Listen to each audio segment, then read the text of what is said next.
নমস্কার, আমি কৌশিক। তোমরা শুনছো তোমাদের প্রিয় চ্যানেল থ্রিলার ল্যান্ড। তোমাদের সবাইকে জানাই বিজয়ার অনেক অনেক শুভেচ্ছা এবং অভিনন্দন। আজকে থ্রিলার ল্যান্ড তোমাদের জন্য নিয়ে এসেছে শ্রীর কলমে মৃত্যুর চোখে ঘুম নেই এই গল্পটি। আজ তোমরা শুনবে গল্পটির দ্বিতীয় এবং অন্তিম পর্ব।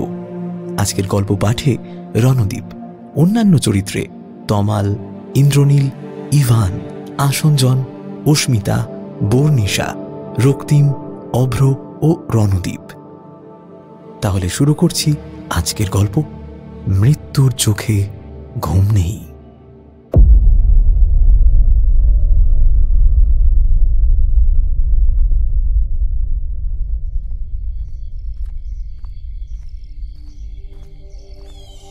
একটা ঘন কুয়াশাবৃত জঙ্গল। সেই জঙ্গলের গাঢ় অন্ধকার গায়ে মেখে একটু একটু করে ঘন কুয়াশার ভেতর হারিয়ে যাচ্ছে শাগনিক।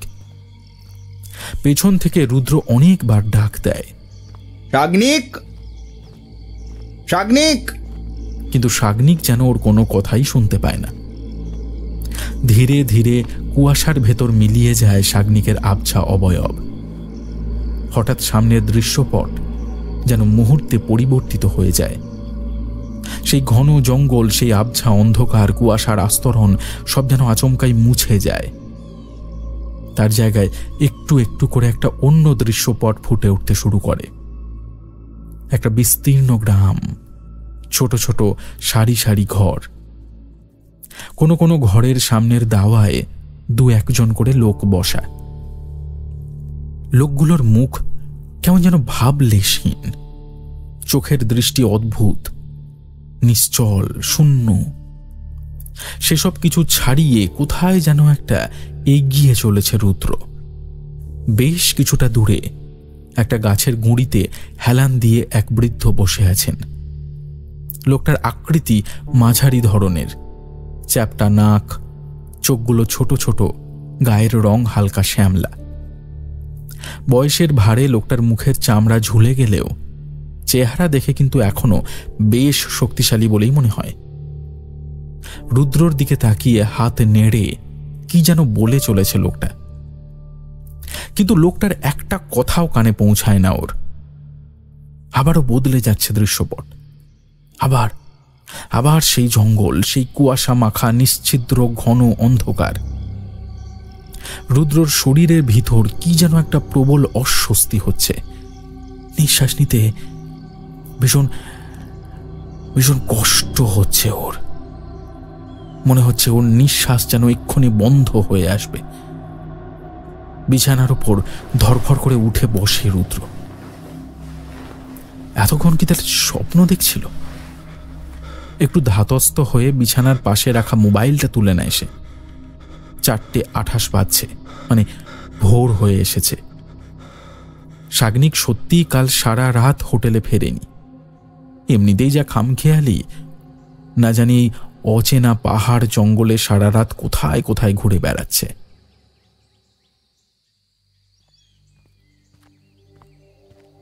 অস্থিরভাবে হোটেলের সামনের দিকের লনটায় পায়চারি করে চলেছে রুদ্র। বেলা প্রায় 2:30 বাজতে চলল, অথচ শাগনিকের এখনো কোনো খবর নেই। ফোনটাও সুইচ অফ বলছে। এই অচেনা অজানা বিদেশ বিভুঁইয়ে কোথায় খুঁজবে ও শাগনিককে? হোটেলে ম্যানেজারকেও জিজ্ঞেস করে দেখেছে রুদ্র যদি কোনো খবর পাওয়া যায়। লোকাল পুলিশ স্টেশনটাও এখান থেকে বেশ কিছুটা দূরে। আর কিছুক্ষণ দেখে পুলিশ স্টেশনেই যাবে বলে ঠিক করল রুদ্র। একে তো পাহাড়ি এলাকা, তার উপর এখানে প্রায় কিছুই চেনে না সে। বেশি দেরি হলে যদি শাগনিকের... আর কিছু ভাবতে পারল না রুদ্র। মাথার ভেতরটা অসম্ভব ফাঁকা লাগছে। নিজেকে কেমন যেন অসহায় মনে হয় ওর। প্রায় 48 ঘন্টা কেটে গেছে, শাগনিকের এখনো কোনো খবর নেই। পুলিশ স্টেশনেও ডায়েরি করেছে রুদ্র, কিন্তু এখানে নাকি প্রায় দিনই এমন অনেক মিসিং কেস ঘটে। ঘন সবুজ জঙ্গল আর পাহাড়ি পথের বাঁকে ঘুরতে এসে বহু টুরিস্টই নাকি এর আগে নিখোঁজ হয়েছেন তারপর আর তাদের কোনো হদিশই পাওয়া যায়নি। আচ্ছা, শাগনিকের সঙ্গেও যদি এমন কিছু হয়, ওকে যদি সত্যিই আর না খুঁজে পাওয়া যায়। মনের ভিতরটা প্রচণ্ড অস্থির লাগে রুদ্রর।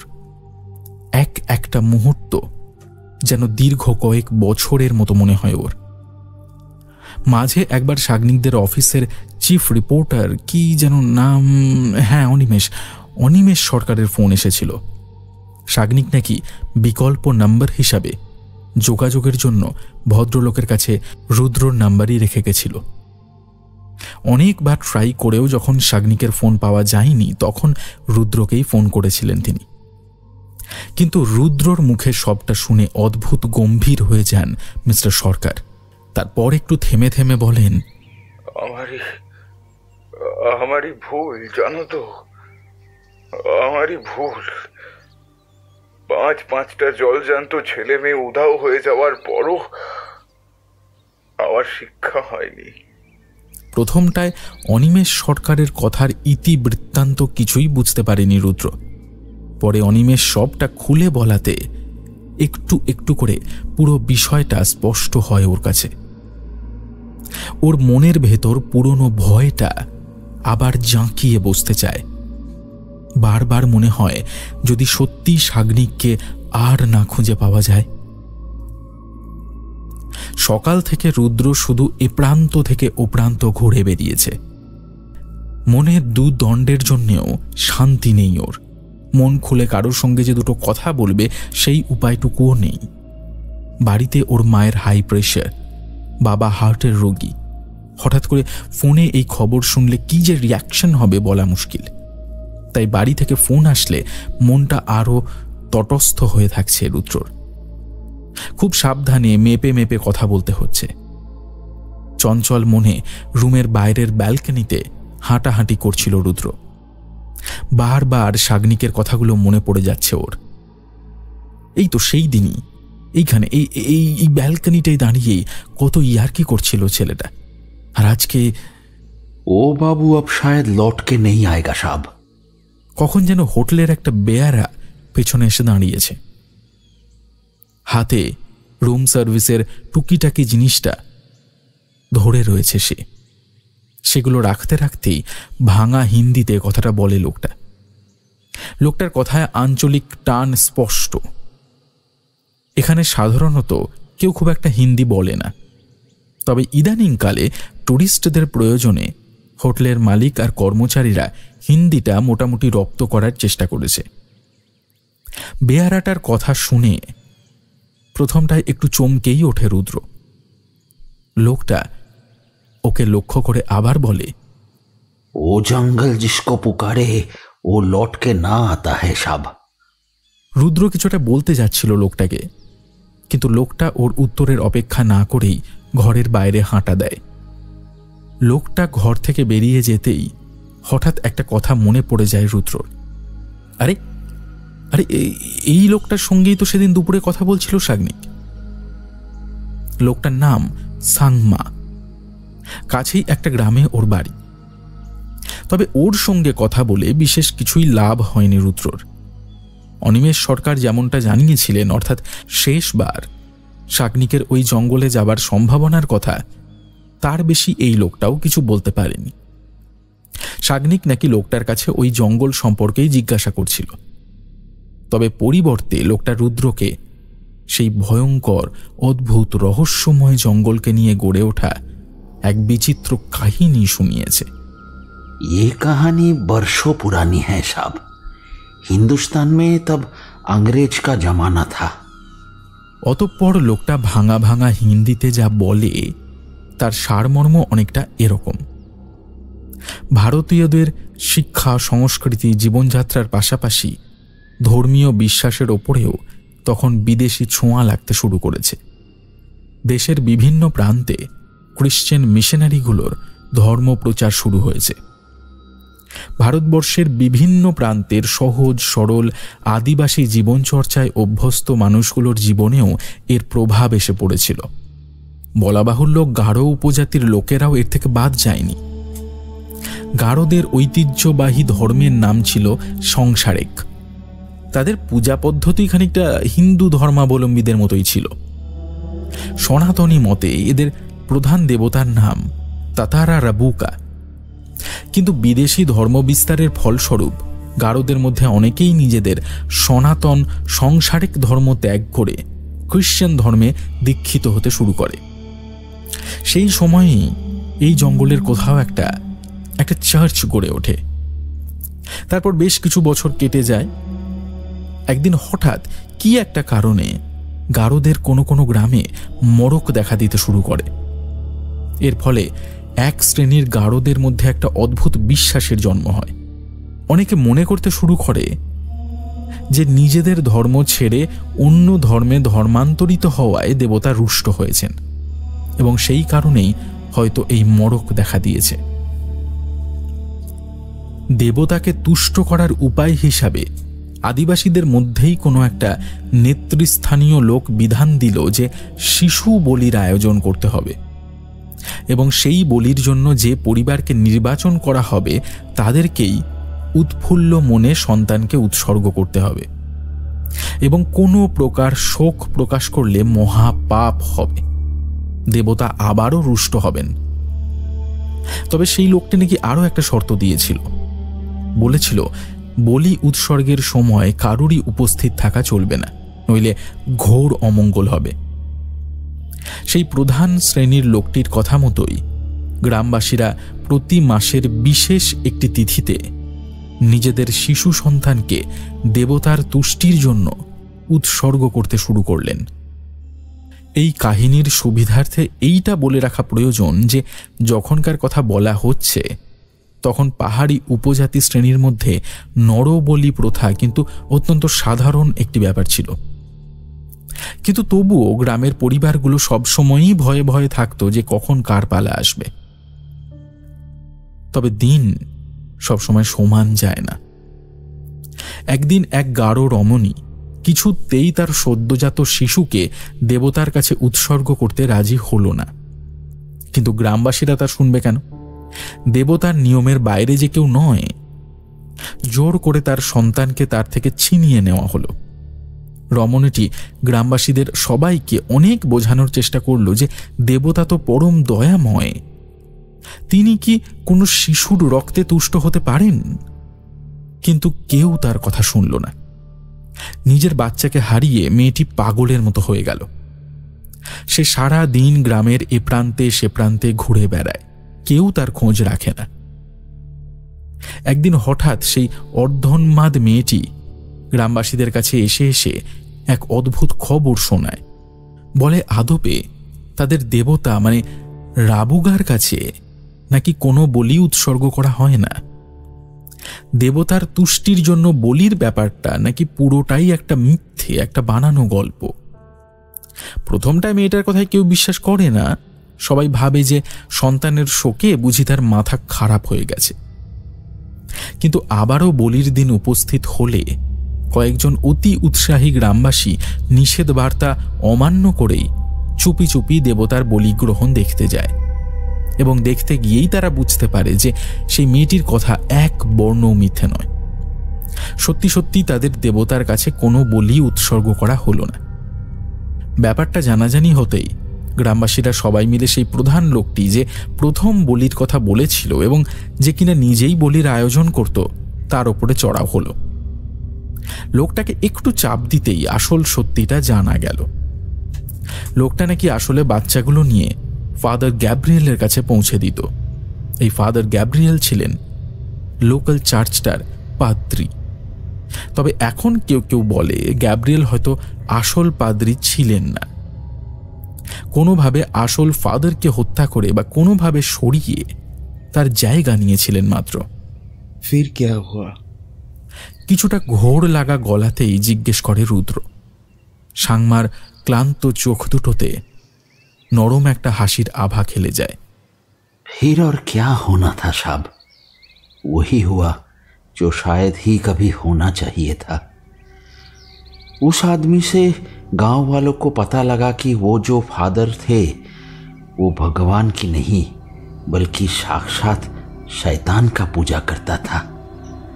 शैतान को मासूम बच्चों का भेंट चढ़ाता था। फिर क्या, गांव वालों ने उसे जिंदा जला दिया। जला दिया? খানিকটা আপন মনেই কথাটা বিড়বিড় করে রুদ্র। সাংমা মাথা নাড়ে, বলে, हाँ साहब, जला दिया, जिंदा जला दिया उस हैवान को। लेकिन गांव वालों को क्या पता था कि हैवान कभी मरते नहीं। जब लोग उसे आग से जला रहे थे तब भी वो हंस रहा था, क्योंकि उसे पता था साहब वो लौट के आएगा। लौट के आएगा मतलब?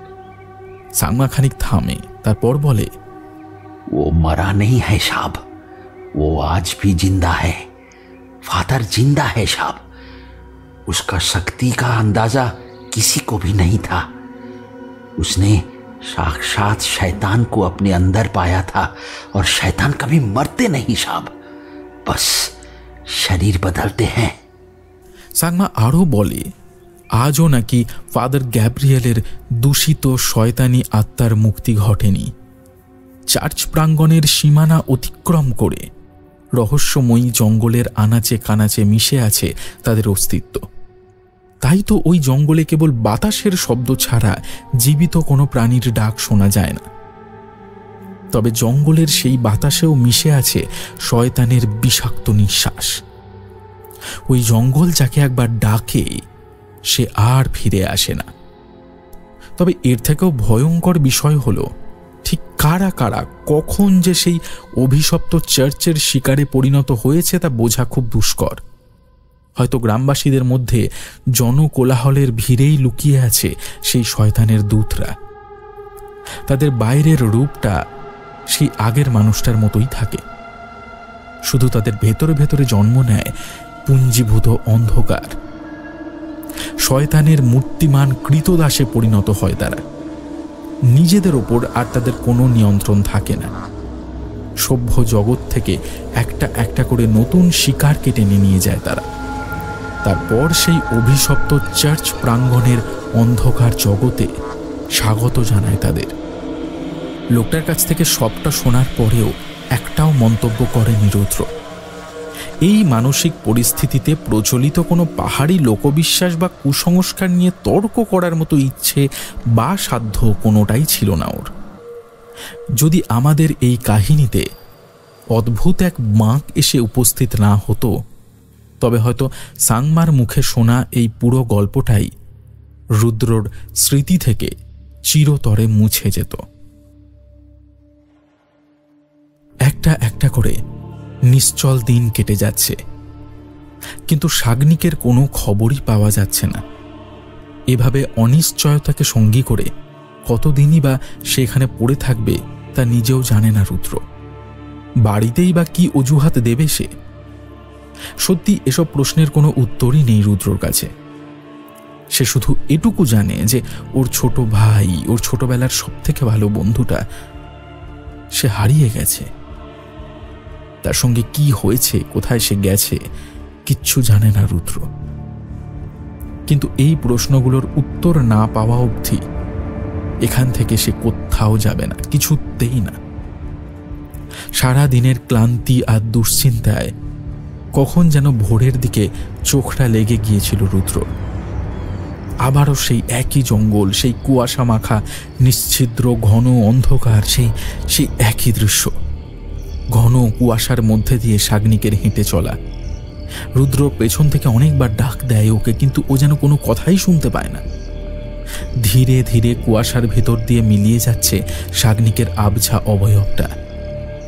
হঠাৎ রুদ্রর মনে হয় কেউ যেন ওর কানের কাছে ফিস ফিস করে খুব মৃদু কিন্তু গম্ভীর স্বরে বলছে, সময়ের কাছে সময় বড় কম। তোমার যে এখন অনেক কাজ। তোমার পথ চেয়ে যে শত সহস্র যুগ যুগান্ত ধরে বসে আছে ওরা, ওদের মুক্তি দাও, ওদের মুক্তি দাও। তারপর কি করে যেন আচমকাই ঘুমটা ভেঙে যায় রুদ্র। বারবার সেই একই স্বপ্ন, সেই জঙ্গল, সেই অন্ধকার, সেই গাঢ় কুয়াশা, তার মধ্যে শাগনিকের হেঁটে চলা। এসবের অর্থ কি? তাছাড়া এই যে গলা, এটা কার? স্বপ্নের মধ্যে এই কার গলা শুনল রুদ্র? গলাটা খুব চেনা, কোথায় যেন শুনেছে, অথচ এখন আর কিছুতেই মনে পড়ছে না। হঠাৎ রুদ্রর বুকের কাছটা কেমন যেন জ্বালা করে উঠল। সেখানে হাত ঠেকাতেই ছোট থেকে পড়া মা দুর্গার লকেটটা হাতে লাগলো ওর। লকেটটাকে স্পর্শ করতেই একটা ভারী অদ্ভুত কথা মনে হলো রুদ্রর। মনে হলো কোনো একটা কারণে যেন লকেটটা ধীরে ধীরে অস্বাভাবিক রকমের উষ্ণ হয়ে উঠছে। লকেটটাতে হাত দিতেই ছোটবেলার অনেক কথা মনে পড়ে গেল রুদ্রর। এই রকম লকেট ওর পরিবারের সব ছেলেদের গলাতেই একটা করে আছে। ছোট থেকেই নিজেদের বাড়িতে দুর্গাপূজা হতে দেখে আসছে রুদ্র। দেবী দুর্গাকে ওদের পরিবারে কুলদেবী হিসাবে আরাধনা করা হয়। শাগনিকরা আসার পর ওরাও তো ওদের পুজোতে থাকতো। রুদ্রদের বাড়ির পুজোর আচার অনুষ্ঠানগুলো সাধারণ আর 5টা বারোয়ারি পুজোর থেকে একটু আলাদা। যেমন মাটির প্রতিমার পরিবর্তে ওদের বাড়িতে প্রায় 2.5 হাত লম্বা একটা অষ্টধাতু নির্মিত মাতৃ প্রতিমাকেই বংশানুক্রমিকভাবে পুজো করা হয়। পুজো শেষে এই প্রতিমার নিরঞ্জন দেওয়া হয় না। রুদ্র ছোট থাকতে ওর দাদুকেই এই পুজো করতে দেখেছে। দাদু বলতে ওর নিজের দাদু নয়, বাবার কাকা। রুদ্র ওনাকে ছোট দাদু বলতো। ভদ্রলোক পূজা পাঠ নিয়েই থাকতেন। খুব ছোটবেলায় দেখা, তাই আর তেমন করে ওনাকে নিয়ে বিশেষ কিছু মনে পড়ে না রুদ্রর। তবে আবছা স্মৃতিতে যেটুকু মনে পড়ে তাতে ভদ্রলোকের মৃত্যুটা খুব একটা স্বাভাবিক ছিল না। রুদ্রর ছোট দাদুর মৃত্যু নিয়ে একটা ভারী অদ্ভুত গল্প আছে। উনি নাকি আগে থেকেই নিজের মৃত্যুর কথা জানতে পেরেছিলেন। অন্তত রুদ্রর বাড়ির লোক তো তাই মনে করে। কারণ দাদু মারা যাবার আগের দিন নাকি ইঙ্গিতে নিজের মৃত্যুর কথা বলে গিয়েছিলেন। রুদ্র যদিও এসব কথার সত্যি মিথ্যে সম্পর্কে বিশেষ কিছু জানে না। রুদ্র কোনোদিন কোনো রকম কুসংস্কারের ধার ধারে না। কিন্তু আজ কেন জানে না, এই সংকটের পরিস্থিতির মধ্যে বুকে ঝোলানো লকেটটায় হাত দিয়ে ও কি যেন একটা চূড়ান্ত ভরসা পেল মনে। মনে হলো এই অজানা অচেনা পাহাড়ি পথে নিজের সব থেকে কাছের বন্ধুকে হারিয়ে এই চূড়ান্ত সংকটের মুখে দাঁড়িয়েও ও একা নয়, ওর সঙ্গে আরো কেউ আছে, নিশ্চিত আছে। রুদ্রর মনে হয় কোনো অদৃশ্য শক্তি যেন কোনো এক মায়া পর্দার আড়াল থেকে সবার অলক্ষ্যে অলৌকিক কোনো মন্ত্র বলে ওকে অভয় প্রদান করে চলেছে। ভয় নেই, ভয় নেই। এতগুলো মিসিং কেস। প্রথমে অনিমেষ সরকারের মাস্তুতো বোন তিতির আর ওর বন্ধুরা, তারপর শাগনিক, তার উপর স্থানীয় লোকের মুখে শোনা গল্প, আর সেই অদ্ভুত স্বপ্ন। সবকিছুর সঙ্গেই জড়িয়ে আছে সেই এক জঙ্গল। রুদ্র কোনো দিন কোনো রকম কুসংস্কার বা অলৌকিক কোনো কিছুতে বিশ্বাস করে না। কিন্তু খুব কাছের মানুষগুলো হারিয়ে গেলে বা তাদের কোনো বিপদ হলে আমাদের স্বাভাবিক সংস্কার কুসংস্কারের বেড়াজাল বোধ করি নিজেদের অজান্তেই কখন ভেঙে পড়ে। তাই হয়তো আজ এই পরিস্থিতিতে দাঁড়িয়ে ক্রমাগতই নানা বিচিত্র প্রশ্নের ভিড়ে রুদ্রর মাথার ভেতরটা ক্রমশ জট পাকিয়ে যাচ্ছে। স্থানীয় পুলিশের তৎপরতার উপর কেন জানি না ভরসা হারিয়ে ফেলেছে রুদ্র। এমনিতেই এই জঙ্গলের ব্যাপারটা, মানে এই জঙ্গলের সঙ্গে শাগনিকের যোগাযোগের খবরটা জানতে অনেকটাই দেরি করে ফেলেছে সে। আচ্ছা, সত্যি যদি এই জঙ্গলের কোথাও আটকে পড়ে থাকে শাগনিক, তাহলে তো একটু খুঁজলেই পাওয়া যাবে ওকে। অথচ স্থানীয় পুলিশ যেন এখানে তল্লাশি চালানোর কোনো রকম চেষ্টাই করছে না। রুদ্র অনেকবার ওদের ফোর্স পাঠানোর জন্য অনুরোধ করেছিল, কিন্তু ওরা যেন ওর কোনো কথাতেই তেমন গ্রাহ্য করেনি। তাই আজ আর কোনো কিছু না ভেবে, কাউকে কিচ্ছু না জানিয়ে একাই ভোর রাত্রে সেই অদ্ভুত জঙ্গলের পথে বেরিয়ে পড়েছে রুদ্র। জঙ্গলটা হোটেল থেকে প্রায় 30 মিনিটের পথ। দিনের আলোতেও বাইরে থেকে কেমন যেন মায়াবী দেখাচ্ছে জঙ্গলটাকে, যেন বহু যুগ ধরে নিজের বিস্তৃত সবুজ পত্র পল্লবের আড়ালে কোনো এক অব্যক্ত অন্ধকার রহস্যকে অত্যন্ত সন্তর্পণে আড়াল করে রেখেছে সে। মনের অজান্তেই বুকের ভিতরটা শিরশির করে ওঠে রুদ্রর। আচ্ছা, এই জঙ্গলে কি গ্রাস করেছে তিতির আর ওর বন্ধুদের? শাগনিকও কি? হঠাৎ নিজের উপর ভীষণ রাগ হয় রুদ্রর। এসব কি ভাবছে ও? না না না, এইভাবে কোনো অন্ধ বিশ্বাসকে মনে জায়গা দিলে চলবে না। তার এখন অনেক কাজ। শাগনিকের কিচ্ছু হয়নি, ও নিশ্চয়ই ভালো আছে। যেভাবে হোক ওকে খুঁজে বের করতেই হবে। মনকে শক্ত করে রহস্যময়ী জঙ্গলের জঠর প্রাঙ্গণে এক পা করে প্রবেশ করে রুদ্র। দিনের বেলাতেও অদ্ভুত এক অন্ধকার আর নির্জনতা ঘিরে রেখেছে জঙ্গলটাকে। সাংমাক খুব একটা ভুল কিছু বলেনি। সত্যি জঙ্গলটা বড় বেশি নির্জন। বাতাসের শব্দ ছাড়া আর কোনো শব্দ নেই। তবে জঙ্গলের মধ্যে পা রাখতেই হঠাৎ একটা অদ্ভুত অনুভূতি হয় রুদ্রর। এই অনুভূতি ওর আগেও হয়েছে। বুকের কাছটা কেমন যেন জ্বালা জ্বালা করছে। কাঁপা কাঁপা হাতে বুকের কাছে ঝোলানো লকেটটিতে হাত রাখে রুদ্র। হ্যাঁ, যা ভেবেছিল তাই। আবারও কোনো একটা অদ্ভুত কারণে বুকের কাছে পড়ে থাকা লকেটটা যেন একটু উষ্ণ হয়ে উঠছে। হঠাৎ রুদ্রর মনে হয় কে যেন খুব ফিসফিসিয়ে অথচ গম্ভীর কণ্ঠে বলছে, ফিরে যাও, ফিরে যাও। তোমার যে এখন অনেক কাজ। তোমার পথ চেয়ে যে শত সহস্র যুগ যুগান্ত ধরে বসে আছে ওরা। ফিরে যাও, ফিরে যাও। সেই অদ্ভুত কণ্ঠ রুদ্রর সেদিন স্বপ্নে শোনা অদৃশ্য কণ্ঠস্বর জঙ্গলের ভিতরের বাতাসে মিশিয়ে যেন প্রতিধ্বনিত হচ্ছে তার কথা। সে বলছে, বারবার বলছে, ফিরে যাও, ফিরে যাও। তোমার যে এখন অনেক কাজ। তোমার পথ চেয়ে যে শত সহস্র যুগ যুগান্ত ধরে বসে আছে ওরা। ফিরে যাও, ফিরে যাও। হঠাৎ গলাটা ভীষণ চেনা লাগে রুদ্রর। ছোটবেলায় বাড়িতে দুর্গাপুজোর সময় এই গলাতেই তো একসময় অঞ্জলির মন্ত্রপাঠ শুনেছে ও, শুনেছে চণ্ডীপাঠ। রুদ্রর গলা চিরে অস্ফুটে একটা শব্দ বেরিয়ে আসে, ছোট দাদু। আর তার ঠিক পর মুহূর্তেই ঘটে যায় একটা অভাবনীয় ঘটনা। রুদ্র কিছু বুঝে ওঠার আগেই কোনো এক অদৃশ্য মন্ত্র বলে কে যেন ওকে এক ধাক্কায় জঙ্গল থেকে ছিটকে বাইরে ফেলে দেয়। সঙ্গে সঙ্গে আবার ওর কানে ভেসে আসে সেই মেঘ মন্দ্রিত গম্ভীর কণ্ঠস্বর, ফিরে যাও, ফিরে যাও। তোমার যে এখন অনেক কাজ। তোমার পথ চেয়ে শত সহস্র যুগ যুগান্ত ধরে বসে আছে ওরা।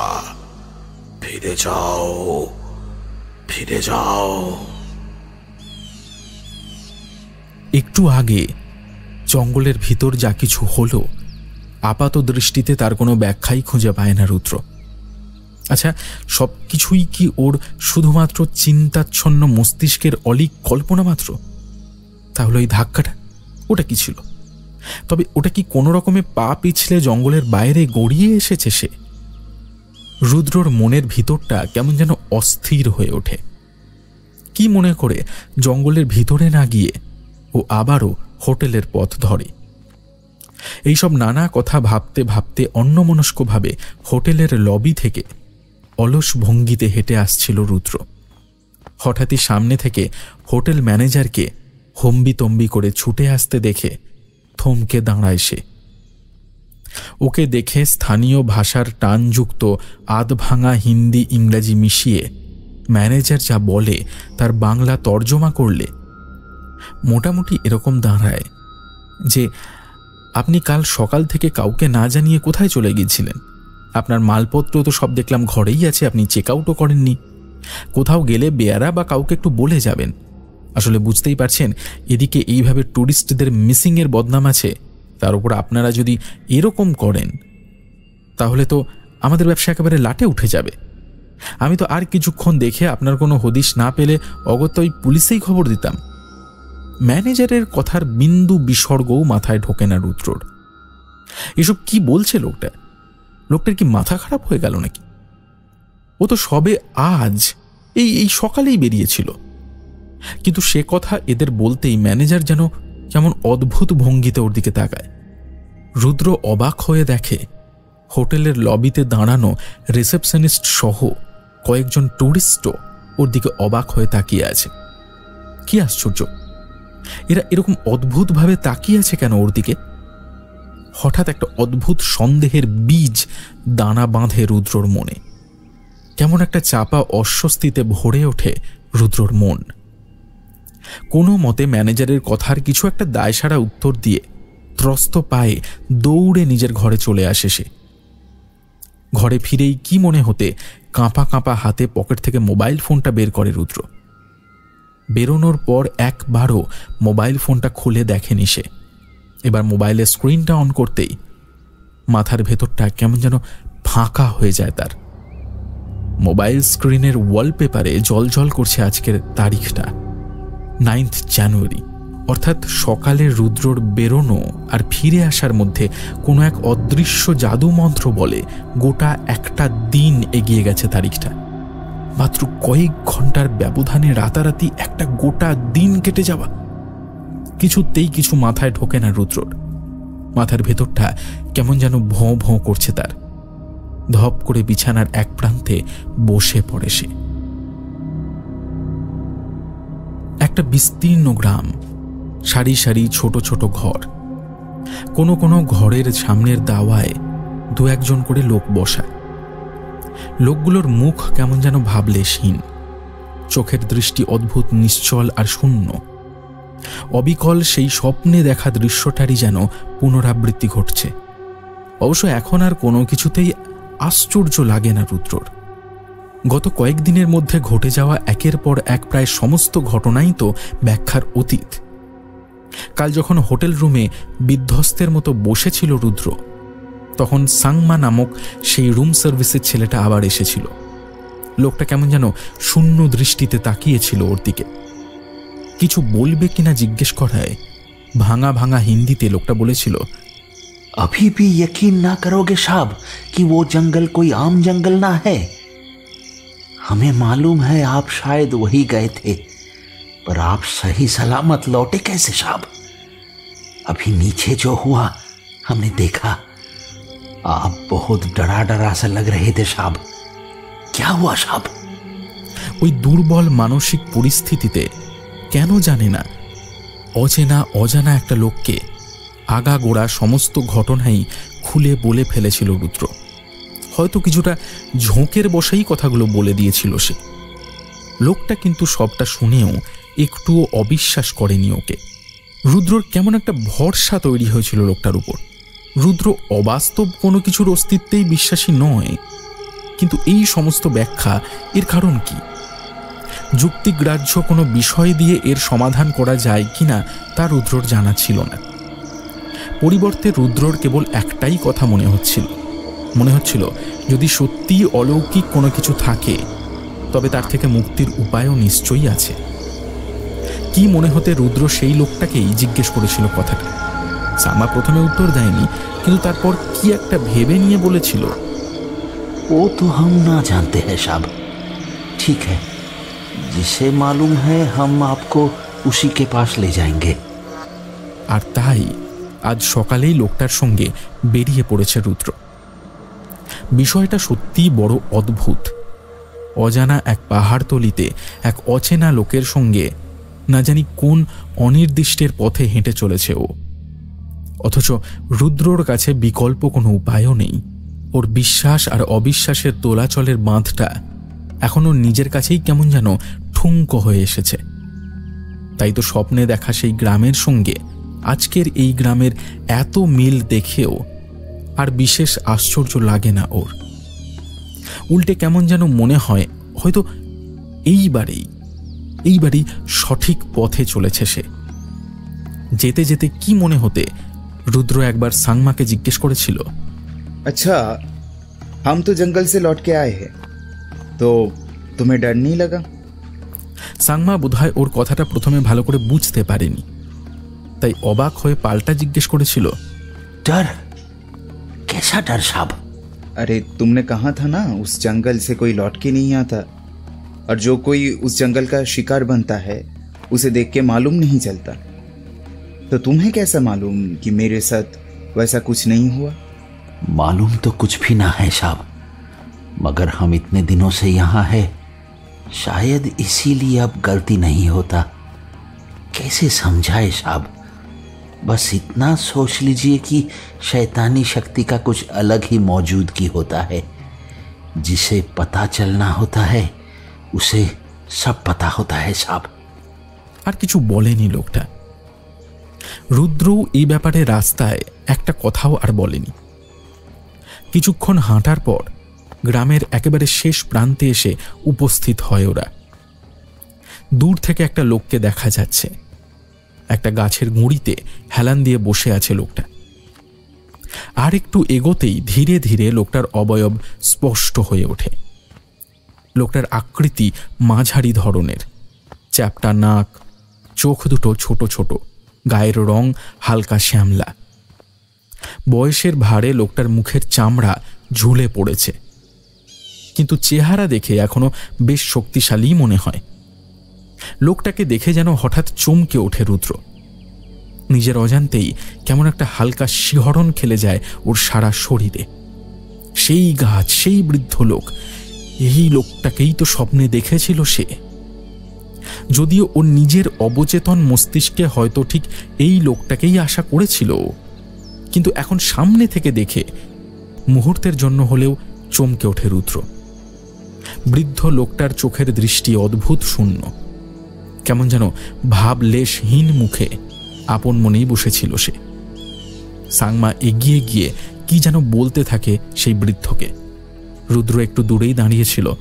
কিছুক্ষণ কথা বলার পর রুদ্রর দিকে তাকিয়ে হাতছানি দিয়ে ডাকে সাংমা। রুদ্র একটু ইতস্তত করে এগিয়ে যায় গাছটার দিকে। সাংমা রুদ্রর দিকে ফিরে বলে, ये हमारा गांव का रूगा कमाल है। বৃদ্ধ লোকটা কেমন যেন স্থির দৃষ্টিতে তাকায় রুদ্রর দিকে, তারপর সাংমার দিকে ফিরে কি যেন বলে। সাংমা বৃদ্ধর কথায় মাথা নেড়ে সম্মতি জানায়। বৃদ্ধ আবারও রুদ্রর দিকে দৃষ্টি ফেরায়, তারপর স্থানীয় ভাষায় কি যেন জিজ্ঞেস করে ওকে। সাংমা রুদ্রকে ভাঙা হিন্দিতে লোকটার কথার তর্জমা করে দেয়। ये पूछ रहे हैं आप क्यों ये सब जानना चाहते हो? রুদ্র মোটামুটি শাগনিকের হারিয়ে যাবার কথা থেকে শুরু করে এ পর্যন্ত ওর সঙ্গে ঘটা একের পর এক ঘটনা সমস্তটাই খুলে বলে। তারপর বলে, इसीलिए हम जानना चाहते हैं कि अगर यहाँ सच में कोई शैतान का बास है तो आपका अपना भगवान भी तो है ना, वो कुछ नहीं कर सकता है क्या? क्या वो ये सब कुछ नहीं रोक सकते? क्या वो मेरे दोस्त को वापस नहीं लौटा सकते? বৃদ্ধ সম্ভবত ওর কথা কিছু কিছু বুঝতে পারে, বাকিটা সাংমা তাকে বুঝিয়ে দেয়। সবটা শুনে বৃদ্ধর ছোট ছোট প্রায় কুঁচকে আসা চোখ দুটো মুহূর্তের জন্য একবার ধক করে জ্বলে ওঠে। একটু থেমে বৃদ্ধ শান্ত গলায় আবার কি যেন একটা বলে। সাংমা রুদ্রকে বুঝিয়ে বলে, जैसा कि हमने कहा था साहब कि वो बाबू अब लौट के नहीं आएगा। वो जंगल जिसे पुकारता है वो लौट के नहीं आता है साहब, और हमारा देवता चाहे तो सब कर सकते हैं, मगर उन्हें जगाएगा कौन साहब? उसे जगाना बहुत मुश्किल है साहब, बहुत मुश्किल। हमारे यहाँ किसी के पास इतना हिम्मत नहीं कि उसे बुला सके। हमी जगह पुतो के। क्या बोले साहब? हम बुलाएंगे तुम्हारे भगवान को, हम जगाएंगे उसे। क्या करना होगा हमें? রুদ্রর নিজের কাছেই ওর নিজের কণ্ঠস্বর কেমন যেন অপরিচিত লাগে। সাংমার মুখে যেন কয়েক মুহূর্ত কোনো কথা ফোটে না। তারপর অবাক হয়ে সে জিজ্ঞেস করে, पर क्यों? এই কেনর উত্তর বোধহয় রুদ্ররও জানা নেই। ওর শুধু মনে হয় ওর ভেতর থেকে কে যেন ওকে বলছে, ভয় নেই, ভয় নেই, ভয় নেই। তোমার যে অনেক কাজ, তোমাকে পারতেই হবে। ওরা যে তোমার পথ চেয়ে যুগ যুগান্ত ধরে বসে আছে। পারতেই হবে তোমাকে, তোমাকে পারতেই হবে। শাগনিককে তো ও হারিয়েইছে। ও জানে না ওকে আর কোনো দিনও দেখতে পাবে কিনা। কিন্তু এইভাবে আর কতদিন কতদিন আর এই শয়তানের কাছে পদানত হয়ে থাকবে এখানকার মানুষ? আর কতগুলো আনসলভড মিসিং কেস হবে? শাগনিককে হয়তো কোনো দিনও আর ফিরে পাওয়া যাবে না, কিন্তু যার জন্য ওর এই পরিস্থিতি, তার শেষটা যে রুদ্রকে দেখতেই হবে। সাংমা প্রথমে ওর কথা শুনে গম্ভীর হয়ে বলেছিল, आप क्या कह रहे हो? आपको मालूम नहीं साहब। क्या करना होगा मुझे? সেদিন রুদ্রর চোখের তারা দুটোতে কি যেন এক অজানা আগুন জ্বলে উঠেছিল। ওর কথায় এমন কিছু ছিল যাতে শুধু সাংমা নয়, সেই বৃদ্ধও অবাক হয়ে গিয়েছিলেন। তারপর বৃদ্ধর কুঁচকে যাওয়া ভাবলেশহীন মুখটা উজ্জ্বল হয়ে উঠেছিল। একটু একটু করে মুখে ফুটে উঠেছিল হাসির রেখা। পাতালের গোপন কোনো অজানা অন্ধকার থেকে সৃষ্টির আদিমতম অভিশাপের মতো উঠে আসা কুৎসিত কদাকার কতগুলো ঘৃণ্য জীব ঘিরে রেখেছে শাগনিকের দেহটাকে। বেশ বোঝা যাচ্ছে শাগনিকের দেহে প্রাণের লেশ মাত্র নেই। কি এক উল্লাসে জীবগুলোর মুখ থেকে বিচিত্র এক গর্জন ভেসে আসছে। তাদের পৈশাচিক গর্জনে কানে প্রায় তালা লেগে যাচ্ছে। শাগনিকের দেহটাকে ঘিরে কি এক উৎসবে মেতেছে তারা। প্রাণীগুলোর কুৎসিত দেহ থেকে একটু একটু করে গলিত মাংসখণ্ড খসে পড়ছে। তাদের দেহ থেকে বেরিয়ে আসছে অসংখ্য ঘৃণ্য পোকার দল। ধীরে ধীরে কুয়াশার একটা বলয় এসে গ্রাস করছে সমগ্র দৃশ্যটাকে। হঠাৎ কোথা থেকে যেন বহু মানুষের সম্মিলিত ক্রন্দনের শব্দ ভেসে আসে। দূর দূরান্ত থেকে কারা যেন আর্তনাদ করে চলেছে, যেন বহু যুগ যুগান্ত ধরে কোনো অন্ধকার প্রকোষ্ঠে বন্দী আছে তারা। তারা মুক্তি চায়, তারা শুধু মুক্তি চায়। মুখ থেকে একটা আর্তনাদ করে বিছানায় উঠে বসে রুদ্র। দুহাতে নিজের মাথাটা আঁকড়ে ধরে সে। তবে কি এতক্ষণ ধরে আবারও কোনো অদ্ভুত ভয়ঙ্কর স্বপ্ন দেখছিল সে? বাপরে, কি ভয়ঙ্কর, কি সাংঘাতিক! মুহূর্তের জন্য বুকের ভেতরটা কেমন যেন অবশ হয়ে আসে ওর। কিন্তু পর মুহূর্তেই নিজেকে সামলে নেয় রুদ্র। এখন কিছুতেই দুর্বল হলে চলবে না। এখন ওর অনেক কাজ। এখন আর ফিরে আসার কোনো উপায় নেই। রাত এখন কত গভীর তা ঠিক আন্দাজ হয় না। ঘন কুয়াশার আস্তরণ ছিঁড়ে এগিয়ে চলেছে দুটো আবছা ছায়া মূর্তি। সামনে চলেছেন বৃদ্ধ পুরোহিত রুগা, আর তার পেছনে যন্ত্রচালিতের মতো চলেছে রুদ্র। সেদিন রুদ্রর কথা শুনে বৃদ্ধ রুগার মুখে একটা অমলিন হাসি ফুটে উঠেছিল। তারপর সে ধীরে ধীরে রুদ্রর প্রশ্নের উত্তর দিয়েছিল। তাকে বলেছিল যে এই পরিস্থিতিতে তাদের দেবতা তাতারা রাবুগাকে জাগানোর উপায়। সাংমা निर्लिप्त स्वरे तार कथार तर्जमा करे बोलेछिलो, आज तक किसी ने उसे जगा नहीं पाया और इसीलिए आज तक ये सांप एक साए की तरह हमारा पीछा कर रहा है, क्योंकि राबुगा को बस वही जगा सकता है जो अपने लिए नहीं बल्कि कोई भी स्वार्थ को छोड़, लालच और संसार की हर एक माया को छोड़ उसे बुलाएगा। मगर उसे बुलाने का तरीका आसान नहीं है साहब। সেই জাগরণ পদ্ধতি যে কতটা নির্মম সেটা সাংমার পরের কথাতেই বুঝতে পেরেছিল রুদ্র। যে ব্যক্তি রাবুগাকে ডাকবে তাকে ততক্ষণ পর্যন্ত নিজের একটা একটা করে অঙ্গ দেবতাকে উৎসর্গ করে যেতে হবে যতক্ষণ না পর্যন্ত তিনি তুষ্ট হচ্ছেন, এবং তিনি যদি কোনো কিছুতেই তুষ্ট না হন তবে পরিশেষে নিজের প্রাণটুকুও তাকে উৎসর্গ করতে হতে পারে। রুদ্র একটা কথা জিজ্ঞেস না করে পারেনি। लेकिन तुमने तो कहा था वो तुम्हारा देव है, ईश्वर है तुम्हारे। क्या ईश्वर किसी को इतना दर्द सहने पे मजबूर कर सकता है? রুদ্রর কথায় সাংমার ঠোঁটে ম্লান একটা হাসি ফুটেছিল। সে স্থির শান্ত গলায় বলেছিল, उसने तो किसी को नहीं कहा साहब दर्द सहने को, उसने तो नहीं कहा उसे जगाने को, मगर साहब अगर शैतान की विनाश करनी है तो उसी की तरह कोई पवित्र शक्ति को जगाना तो पड़ेगा ना, और उसके लिए त्याग चाहिए साहब, और त्याग तो बस वही कर सकता है जिसके पास एक अनमोल शक्ति है साहब। कौन सा शक्ति? রুদ্র খানিকটা অবাক হয়েই প্রশ্ন করেছিল। সাংমা নীরবে হেসেছিল আবার। তারপর আগের মতোই স্থির স্বরে বলেছিল, प्यार की शक्ति साहब, प्यार की शक्ति। दूसरों के लिए जिसके दिल में प्यार है एक वही उसे जगा सकता है। दुनिया का हर डर, हर एक बुरी नजर, हर एक बुरा साया बस उस एक ही शक्ति के आगे अपना सर झुका लेता है।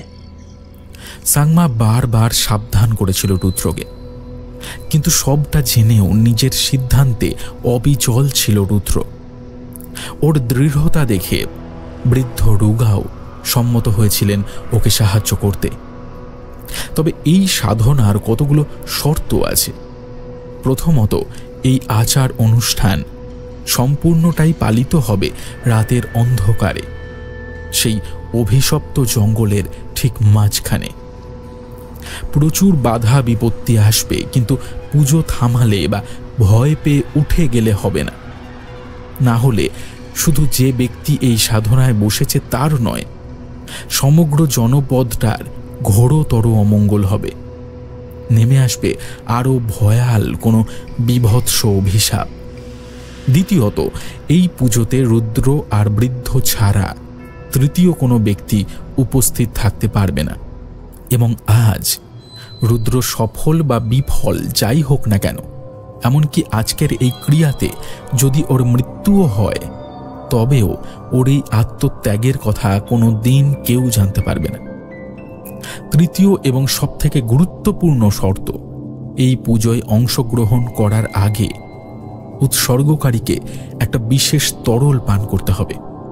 এই পানীয় গ্রহণ করাটা আবশ্যিক, কারণ প্রাচীন পন্থা অনুসরণ করে প্রস্তুত করা জড়িবুটি মিশ্রিত এই পানীয় আসলে এক প্রকার ঔষধি, যা প্রচণ্ড কড়া এবং প্রচুর রক্তপাতকে সহ্য করেও মানুষের জ্ঞান হারানোকে বিলম্বিত করতে পারে।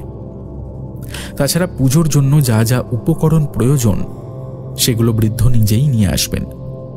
রুদ্রর কাজ হচ্ছে শুধু যথাসময়ে উপস্থিত হওয়া এবং বৃদ্ধের কথা মতো পুজোর যাবতীয় আচার বিধি মেনে চলা। সেই মতোই আজ এখানে উপস্থিত হয়েছে রুদ্র। বৃদ্ধ রুগাও তার কথা রেখেছেন।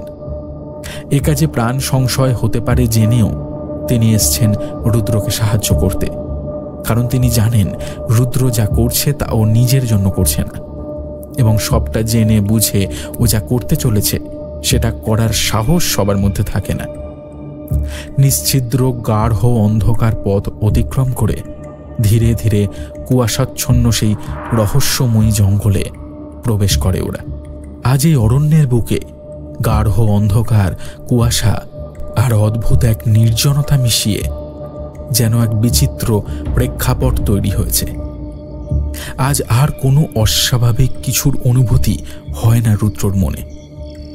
প্রায় ঘন্টা খানেক হাঁটার পর জঙ্গলের মাঝামাঝি একটা জায়গায় এসে উপস্থিত হয় ওরা। বৃদ্ধর নির্দেশে থমকে দাঁড়ায় রুদ্র। বৃদ্ধ নিজের কাছে রাখা একটা সরাতে কি একটা পানীয় এগিয়ে দিলেন রুদ্রর দিকে। রুদ্র নির্দ্বিধায় পান করে সেটা। পানীয়টা সত্যি অত্যন্ত কড়া। মুহূর্তের জন্য মাথাটা ঝিমঝিম করে ওঠে রুদ্রর। কোনো মতে মস্তিষ্ককে শান্ত করার চেষ্টা করে সে। এরপর একবার চারিদিকটা ভালো করে দেখে নিয়ে ধীরে ধীরে পুজোর উপাচার সাজাতে শুরু করেন বৃদ্ধ। কয়েকটা স্তব্ধ নির্জন মুহূর্ত কেটে যায়, কোথাও কোনো শব্দ নেই, চারিদিক একদম নীরব নিস্তব্ধ। হঠাৎই জঙ্গলের এ মাথা থেকে ও মাথা কাঁপিয়ে কোথা থেকে যেন এক দুরন্ত হাওয়ার ঘূর্ণি সৃষ্টি হয়। আচমকা হাওয়ার দাপটে রুদ্র হঠাৎই যেন একটু অন্যমনস্ক হয়ে যায়। বৃদ্ধ ইশারায় তাকে থামতে বলেন। বৃদ্ধ একে একে পুজোর সমস্ত উপকরণগুলোকে সাজিয়ে রাখলেন। পাথরের ছোট ছোট পাত্র আর গাছের পাতার মোড়কে নানা বিচিত্র সব সামগ্রী রাখা। কোনোটাতে হয়তো রাখা আছে সামান্য চাল, কোনোটাতে আবার লাল বর্ণের তরল কোনো পদার্থ, আবার কোথাও রাখা আছে কোনো অজানা পাখির পালক। এমনই বিচিত্র উপকরণ সহযোগে একসময় তার প্রস্তুতি সমাধা করে রুদ্রকে পুজোয় বসার জন্য আহ্বান করলেন বৃদ্ধ। শুরু হলো এক ভয়ঙ্কর সাধনা। সকলের অজানা এক গোপন জগতের কোনো অন্ধকার কক্ষ যেন ধীরে ধীরে উন্মোচিত হতে লাগল রুদ্রর সামনে। বিচিত্র ভঙ্গিতে অদ্ভুত সুর করে এক মনে দুর্বোধ্য কিছু একটা মন্ত্র উচ্চারণ করে চলেছেন বৃদ্ধ রুগা। একসময় তিনি থামলেন এবং চোখের দৃষ্টি দিয়ে রুদ্রর দিকে ইশারা করলেন। এর অর্থ রুদ্রর জানা। রুদ্র চোখ বন্ধ করে আগে থেকেই শেখানো একটা বিশেষ মন্ত্রের সুর অনুসরণ করে পড়তে শুরু করে। সামনে জ্বালানো আগুনের লেলিহান শিখায় কাঠ ফাটার ফটফট শব্দ হচ্ছে। রুদ্রর মন্ত্র উচ্চারণের মধ্যেই আগুনের দিকে মাঝে মাঝে কি যেন একটা ছুঁড়ে দিচ্ছেন বৃদ্ধ, আর সঙ্গে সঙ্গেই বাতাসে ছড়িয়ে পড়ছে একটা বিশ্রী মাংস পোড়া গন্ধ। একসময় মন্ত্রোচ্চারণ বন্ধ করে বৃদ্ধের দিকে চোখ মেলে তাকায় রুদ্র। আগুনের লকলকে লেলিহান শিখায় এই ভয়াল ভয়ঙ্কর মায়াবী অরণ্য প্রকৃতির সঙ্গে সামঞ্জস্য রেখে বৃদ্ধর মুখটাও এখন কেমন যেন অপ্রাকৃতিক দেখাচ্ছে। ওর চোখ দুটোতে মিশে থাকা দৃঢ়তা কি যেন একটা গম্ভীর সংকল্পে আবদ্ধ। বৃদ্ধর দিকে এক দৃষ্টে তাকিয়ে আছে রুদ্র। বৃদ্ধর এক হাতে এখন একটা ধারালো পিতলের ছুরি উঠে এসেছে এবং অন্য হাতে পাথরের তৈরি একটা থালা।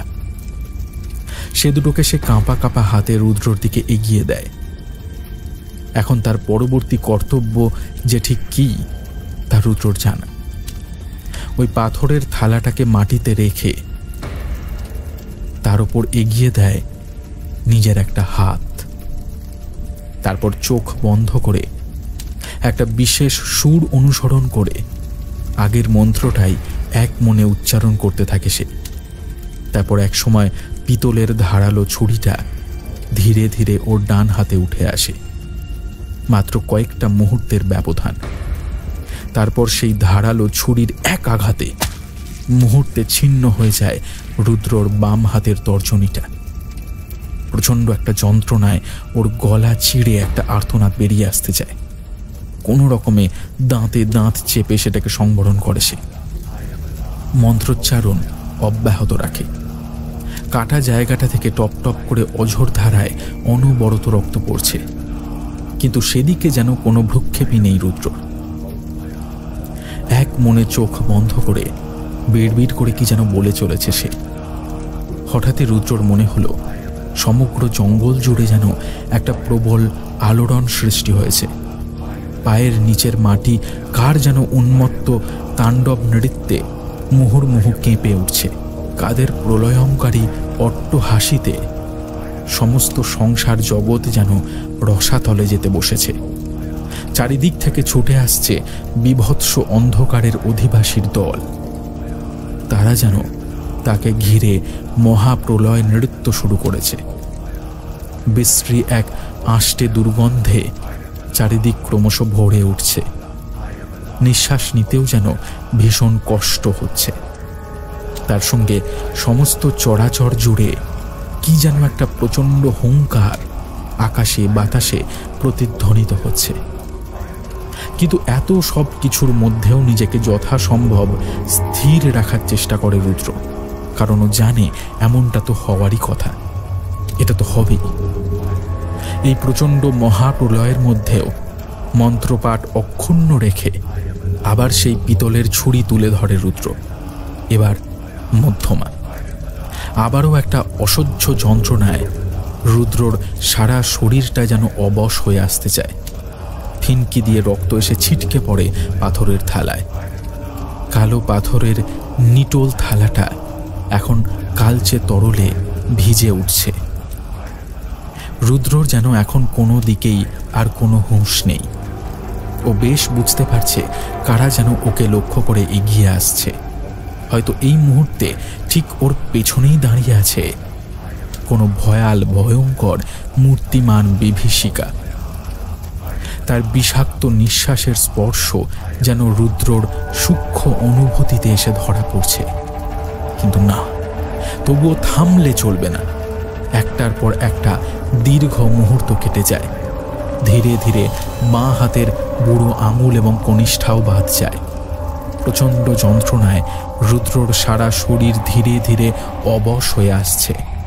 সেই তরল ঔষধির জাদুশক্তিও বোধহয় আর কাজ করছে না। দীর্ঘক্ষণ রক্তক্ষরণের ফলে ধীরে ধীরে রুদ্রর চেতনা কেমন যেন আচ্ছন্ন হয়ে আসে। ও বেশ বুঝতে পারে এইভাবে চলতে থাকলে ওর পক্ষে আর মন্ত্রপাঠ বজায় রাখা কিছুতেই সম্ভব হবে না। আর তাহলে আজকের এই আয়োজন, এই পূজা সবকিছু মুহূর্তে ব্যর্থ হয়ে যাবে। তাই জ্ঞান থাকতে থাকতেই যা করার করে নিতে হবে।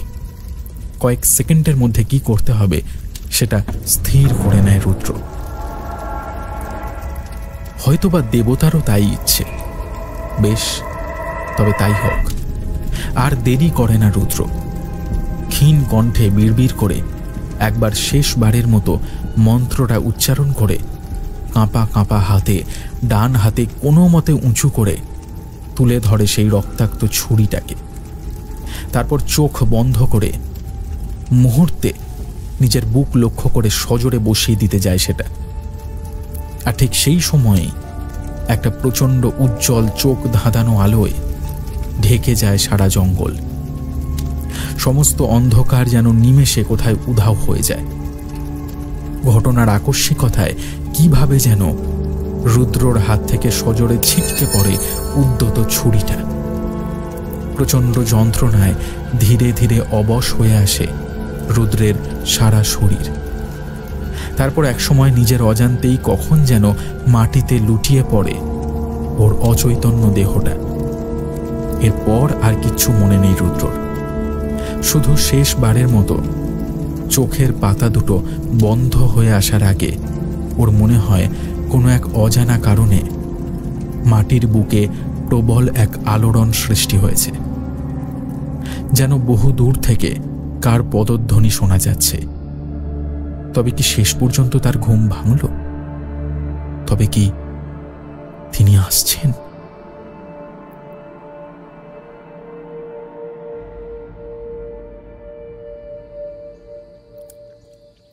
রুদ্রর যখন জ্ঞান ফিরল তখন সকাল হয়ে গেছে।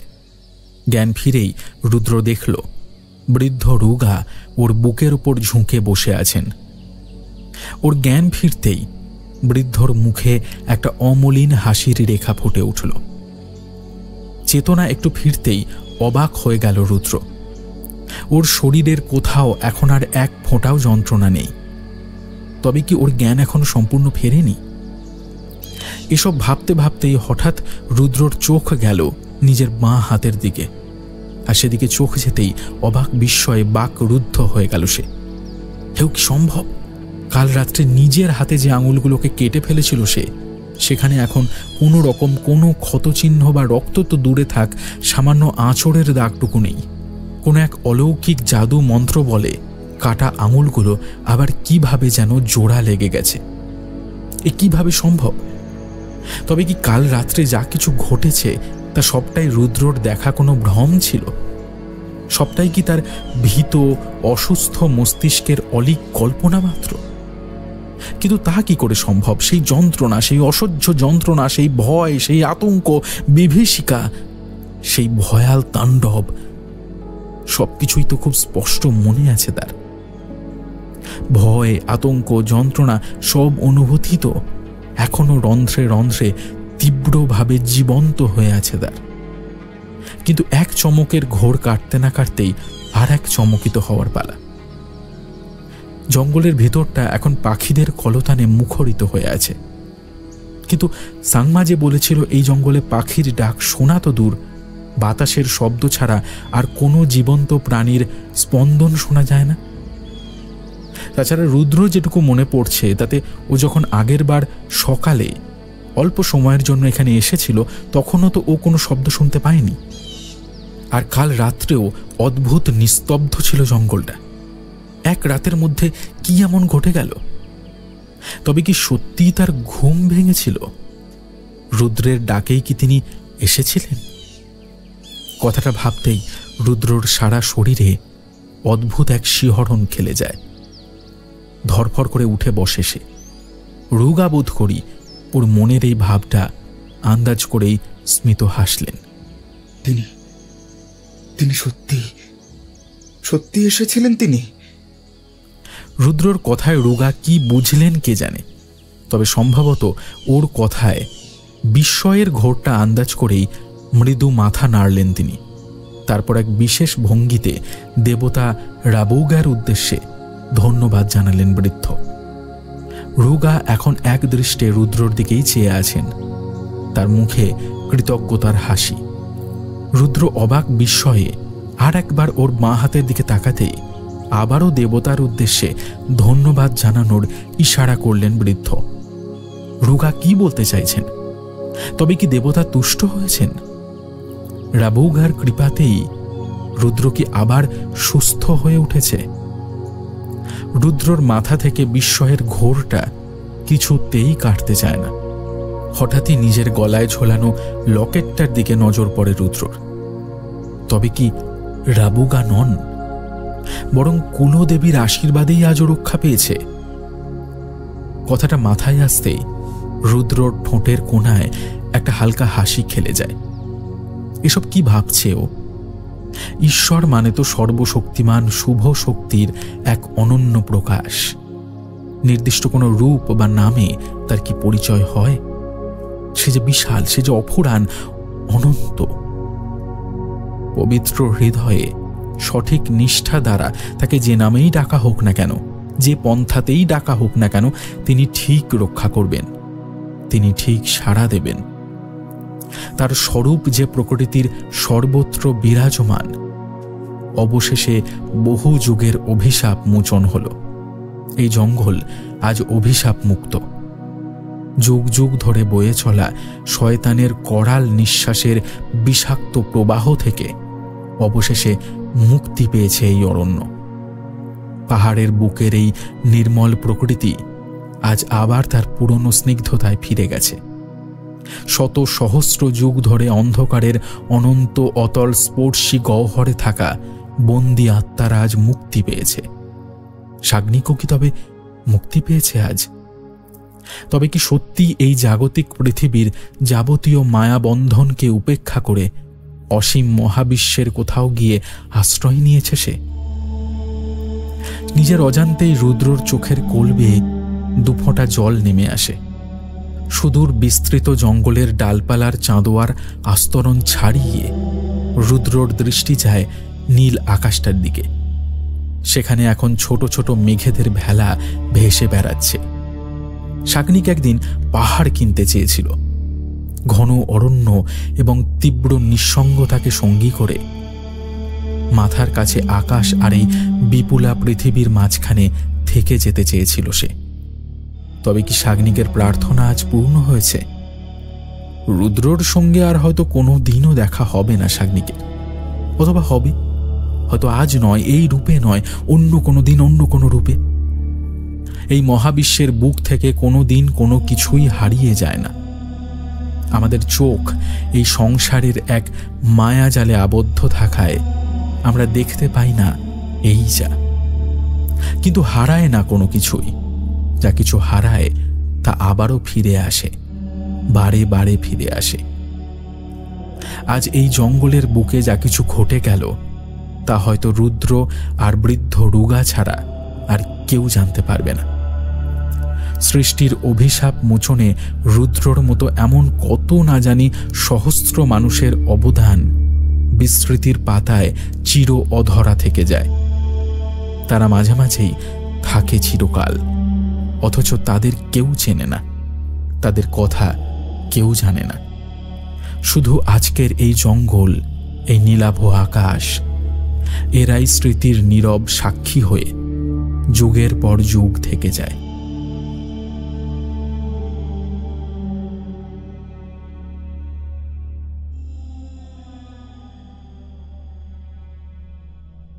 থ্রিলার ল্যান্ডে আজ তোমরা শুনছিলে শ্রীর কলমে মৃত্যুর চোখে ঘুম নেই, গল্পটির দ্বিতীয় এবং অন্তিম পর্ব। গল্প পাঠে রণদীপ, অন্যান্য চরিত্রে তমাল, ইন্দ্রনীল, ইভান, আসঞ্চন, অস্মিতা, বর্ণিশা, রক্তিম, অভ্র ও রণদীপ। শব্দগ্রহণ ও আবহ শুভজিৎ। স্ক্রিপ্টিং নীল। সহযোগিতা লিও। নির্দেশনা স্মিতা। পোস্টার ডিজাইন ইতি অর্পণ। তাহলে আজকের গল্প তোমাদের কেমন লাগলো অবশ্যই জানিও আমাদের কমেন্ট বক্সে। আর হ্যাঁ, এখনো পর্যন্ত তোমরা যদি চ্যানেলটি সাবস্ক্রাইব করে না থাকো, প্লিজ ডু সাবস্ক্রাইব। আর অবশ্যই নোটিফিকেশন বেলটা অন করে দেবে, কারণ নতুন নতুন গল্প এলে তোমরা সবাই তার আপডেটস পাবে। ফিরে আসবো নতুন একটি গল্প নিয়ে। ততদিন ভালো থেকো, ভয়ে থেকো।